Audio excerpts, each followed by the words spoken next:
Изучать родной осетинский язык ученица 12 класса Софо Джагаева начала недавно. Несмотря на это, она уже свободно читает и пишет. Курсы осетинского языка в Тбилисской публичной школе номер 98 были открыты чуть больше месяца назад. Занятия проводятся 2 раза в неделю. Записаться на уроки может любой желающий. Осетинский язык детям преподают квалифицированные специалисты. Я родилась и выросла в Тбилиси. До сих пор не удавалось изучить родной язык. Узнав о существовании курсов, я, не раздумывая, записалась на уроки. Осетинский – богатый, красивый и сложный язык. Но, думаю, у меня неплохо получается.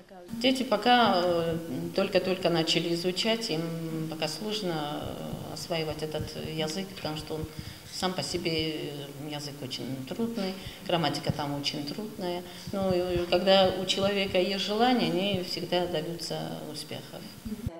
Осетинский язык в грузинских школах. Проект администрации Южной Осетии. В рамках программы Департамент образования и администрации издал учебник по осетинскому языку. Книга была составлена по программе Североосетинского государственного педагогического института и согласована с Министерством образования и науки Грузии.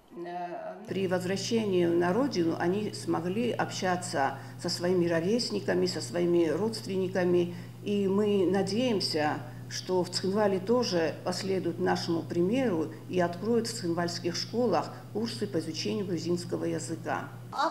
Кружок по изучению осетинского языка был открыт и в 3-й публичной школе поселка Царовани.